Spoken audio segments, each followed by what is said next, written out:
कभी सोचा है कि हमारी रसोई का एक आम मसाला, हल्दी, भारत के लिए एक बहुत बड़ी लड़ाई का प्रतीक बन सकता है? ये कहानी है एक ऐसी ही क्रांति की, जिसकी शुरुआत एक चुटकी हल्दी से हुई थी। चलिए इसी सवाल से शुरू करते हैं। सुनने में भले ही ये अजीब लगे, पर यह सवाल एक बहुत बड़े कानूनी महासंग्राम की जड़ था, जिसने भारत का अपने ज्ञान को देखने और बचाने का नजरिया ही बदल दिया। देखिए, पूरा मामला इन दो तस्वीरों में सिमट जाता है। एक तरफ है पीढ़ियों से चला आ रहा हमारा पारंपरिक ज्ञान, एक घरेलू नुस्खा, और दूसरी तरफ है एक आधुनिक कानूनी दस्तावेज जो उसी ज्ञान पर अपना हक जता रहा है। तो हुआ ये कि भारत के सदियों पुराने ज्ञान की एक तरह से चोरी हो रही थी। इसे एक फैंसी नाम दिया गया, बायोपायरेसी। मतलब किसी देश के पारंपरिक ज्ञान को बिना इजाजत के अपने नाम पर रजिस्टर करवा लेना। ये एक आधुनिक डकैती थी, जहां हथियार, कलम और कानूनी दांव-पेच थे। और यह है वो दस्तावेज जिसने सारा हंगामा खड़ा किया। साल था 1995, जब अमेरिका की एक यूनिवर्सिटी ने हल्दी से घाव भरने के तरीके पर पेटेंट हासिल कर लिया। जी हाँ, वही नुस्खा जो भारत के घर घर में दादी नानी सदियों से इस्तेमाल करती आ रही हैं, वो अब कानूनी तौर पर किसी और की खोज बन चुका था। Patent number 5401504। ये सिर्फ एक नंबर नहीं, बल्कि एक वेकअप कॉल था। लेकिन भारत ने हार नहीं मानी। देश की सबसे बड़ी वैज्ञानिक संस्था CSIR इस लड़ाई में कूद पड़ी। उन्होंने संस्कृत के प्राचीन ग्रंथों से लेकर आधुनिक वैज्ञानिक रिसर्च पेपर्स तक कुल 32 सबूत पेश किए। और नतीजा, एक साल के अंदर ही अमेरिकी पेटेंट ऑफिस को अपनी गलती माननी पड़ी और ये पेटेंट रद्द हो गया। ये भारत के लिए एक बहुत बड़ी जीत थी। भारत की जीत का जो सबसे बड़ा हथियार था, वो था प्रायर आर्ट। ये एक बड़ा मज़ेदार कानूनी कॉन्सेप्ट है। इसका सीधा सा मतलब है कि अगर कोई चीज़ पहले से ही पब्लिक की जानकारी में है, तो आप उसे अपनी नई खोज बताकर पेटेंट नहीं करा सकते। जैसे कोई पहिए का आविष्कार दोबारा करके उसे पेटेंट नहीं करा सकता, है ना? बस हल्दी का ये गुण भी वैसा ही था, सदियों से ज्ञात। तो हल्दी की लड़ाई तो जीत ली गई, लेकिन इस एक घटना ने एक बड़ी सच्चाई सामने लाकर रख दी। भारत को यह एहसास हो गया कि अपने हजारों साल पुराने ज्ञान को बचाने के लिए अब पारंपरिक तरीकों से काम नहीं चलेगा। हमें नए और मजबूत कानूनी हथियारों की जरूरत है।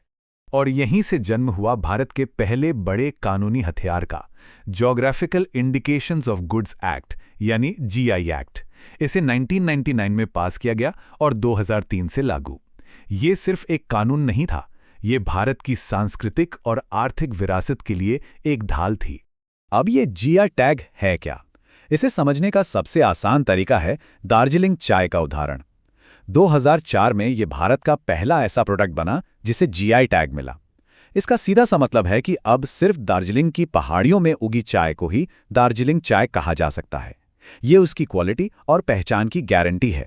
ये टेबल GI टैग के सबसे खास पहलू को दिखाती है। देखिए, पेटेंट या ट्रेडमार्क किसी एक व्यक्ति या कंपनी की प्रॉपर्टी होते हैं, लेकिन GI टैग किसी एक का नहीं होता। ये पूरे समुदाय की धरोहर होता है। ये उस पूरे इलाके के लोगों के सामूहिक ज्ञान और विरासत की रक्षा करता है। ये सोच ही अपने आप में क्रांतिकारी थी। GI टैग एक शानदार शुरुआत थी, लेकिन ये तो बस एक हिस्सा था। भारत को एक ऐसी बड़ी रणनीति की जरूरत थी जो patent, copyright, trademark, GI tags, इन सब को एक साथ एक सुर में ला सके। ये लाइन उस वक्त की हालत को एकदम सटीक तरीके से बताती है। सोचिए, एक ऑर्केस्ट्रा है जिसमें हर म्यूजिशियन बेहतरीन है, लेकिन कोई कंडक्टर ही नहीं है। सब अपनी अपनी धुन बजा रहे हैं। बस कुछ ऐसा ही हाल था भारत की IPR व्यवस्था का। और फिर साल 2016 में आया एक बड़ा मोड़, राष्ट्रीय IPR नीति। इसका नारा था क्रिएटिव इंडिया, इनोवेटिव इंडिया।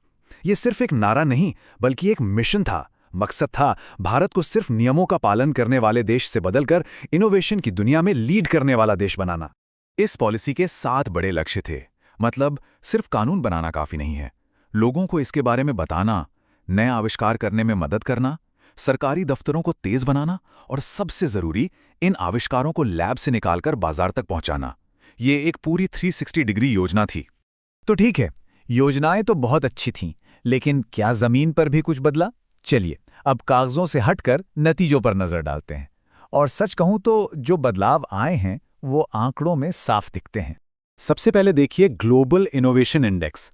ये दुनिया के देशों की क्रिएटिविटी और इनोवेशन की क्षमता को नापता है।